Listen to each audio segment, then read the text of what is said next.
शेर की खाल में सियार। एक दिन सियार जंगल में घूम रहा था। तभी उसे किसी जानवर की खाल दिखलाई दी। वह पास गया तो देखा यह तो शेर की खाल है। पहले तो सियार शेर की खाल देखकर डर गया। सियार को आदतन एक शरारत सूझी। उसने शेर की खाल उठाई और उसे ओढ़ लिया।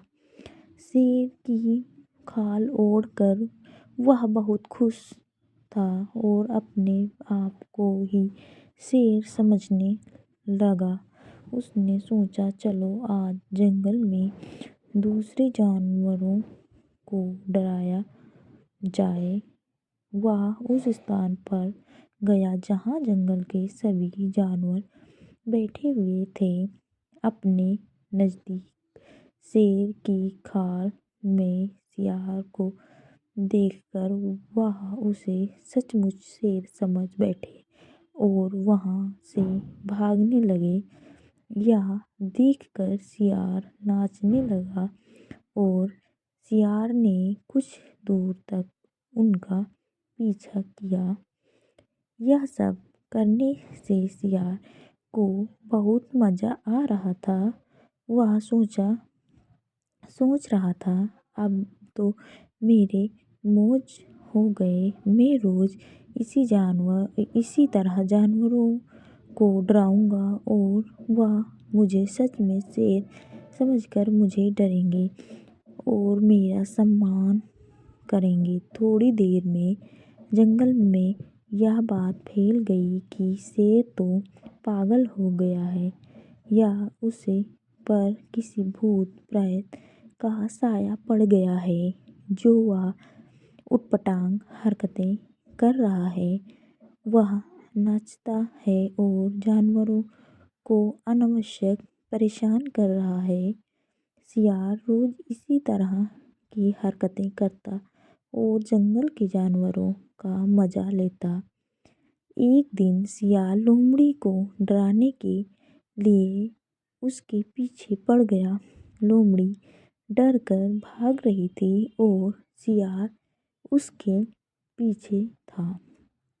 यह सब करके वह बहुत खुश था और अपनी खुशी व्यक्त करने के लिए आदतन जोर जोर से हुआ हुआ की आवाज़ निकालने लगा। सियार की हुआ हुआ की आवाज़ सुनकर लोमड़ी वहीं रुक गई और सियार के पास जाकर बोली, अच्छा तो यह तुम हो सियार। तो सियार जो शेर की खाल ओढ़कर जंगल के सारे जानवरों को डरा रहे हो।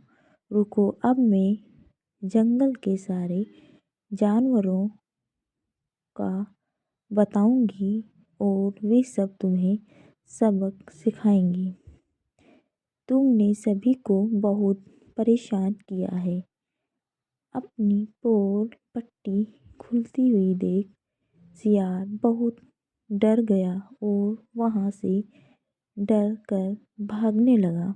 सियार को भागता हुआ देख लोमड़ी ने जोर जोर से शोर मचाकर जंगल के सभी जानवरों को बतला दिया कि यह दरअसल शेर नहीं बल्कि सियार है जो शेर की खाल ओढ़कर जंगल के जानवरों को डरा रहा है।